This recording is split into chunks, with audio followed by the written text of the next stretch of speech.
आज आसी जब सुबह सुबह उठी तो खिड़की से बाहर देखते ही उसका चेहरा मुरझा गया। अरे कहाँ चले गए? कल तो यहीं थे। इतने महीने से रोज सुबह दोनों को देखना उसकी आदत सा बन चुका था, और आज जब दोनों अपनी जगह पर नहीं थे तो आसी को कुछ खाली खाली सा लग रहा था।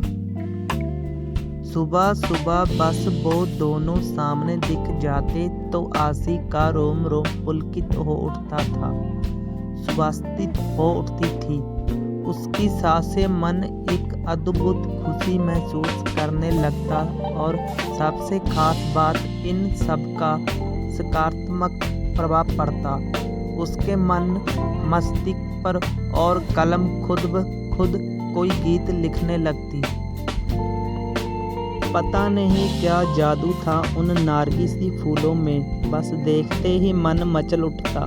शायद असीम का असीम प्यार भरा था उनमें। आखिर उसी ने तो आसी के जन्मदिन पर ये गमला उसे उपहार में दिया था, और फिर दोनों ने मिलकर उसमें नारगिसी फूलों का ये पौधा लगाया था। देखो ना आसी, तुम्हारे लिए एक काम सौंप कर जा रहा हूँ। कल ही मुझे कंपनी के एक प्रोजेक्ट के लिए दुबई निकलना पड़ रहा है। बस 6 महीने की ही तो बात है, फिर आते ही जट मंगनी और पट विवाह। बस तब तक मेरी यादों को इस पौधे में संजोती रहना। असीम को आसी को बातों में उलझना पड़े अच्छे से आता था। असीम बेशक चला गया था, लेकिन आसी हर रोज बड़े अरमानों से उस पौधे की संजीती रही। आसी की खुशी का उस वक्त ठिकाना नहीं था जब वे एक रोज सुबह उठी और उसने पौधे पर 2 फूल खिले हुए देखे, पीले रंग के। दोनों फूल बिल्कुल एक दूसरे से जुड़े हुए थे, आसी और असीम की तरह। आसी रोज उन फूलों को निहराती रही और असीम को याद करती। आसी की रोज असीम से फोन पर बात होती थी। भला 2 साल से चल रहा प्रेम दूरियों से कैसे कम हो सकता था?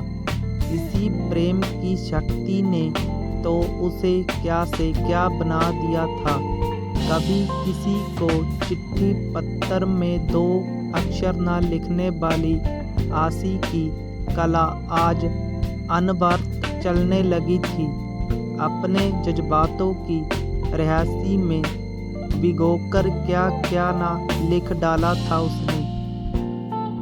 तेरे एहसास में खुद को ऐसे फना कर दिए हमने, जिंदगी बाकी ना बची, ना तेरे साथ और ना तेरे बाद। पता नहीं कैसे एहसास थे जो दिल से निकलकर पन्नों पर बिखरते रहते थे। जब भी मन होता आसी उन नारगिस के फूलों को निहराते हुए खिड़की के पास कागज कलम लेकर बैठ जाती। माँ जब टंडना शुरू कर देती तब सुध पड़ती कि कुछ खाना भी है और घर का काम काज भी देखना है। पता नहीं पिछले कुछ दिनों से क्या हो गया था उसे। पतझड़ का मौसम आ गया था, फूल मुरझाने लगे थे। माली से पूछकर खाद पानी भी डाला। असीम को फोन पर बताया तो वह भी पहले खूब हंसा, फिर बोला पतझड़ बीत जाने दो, सब कुछ ठीक हो जाएगा। आसी फिर भी अस्वस्थ नहीं हो पा रही थी। अब तो बसंत की बहार भी छाने लगी थी। चारों तरफ एक मीठी बहार बहने लगी थी, लेकिन फिर भी आसी को कुछ सही नहीं लग रहा था। आज भी उन फूलों को देखे बिना बेचैनी बढ़ रही थी।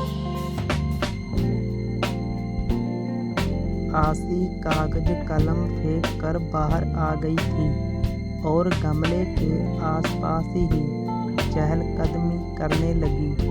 कुछ समझ नहीं आ रहा था कि क्या हो रहा है। इसी सोच में उसे ये भी ध्यान नहीं रहा कि काफ़ी देर में बाहर की घंटी बज रही है। आसी कहाँ खोई हुई हो? दरवाजे पर कब से घंटी बज रही है, ध्यान कहाँ है?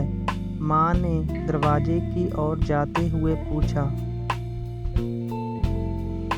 इससे पहले कि आसी संभाल पाती, दरवाजे पर असीम खड़ा था, मुस्कुराते हुए हाथों में नारंगी फूल लिए।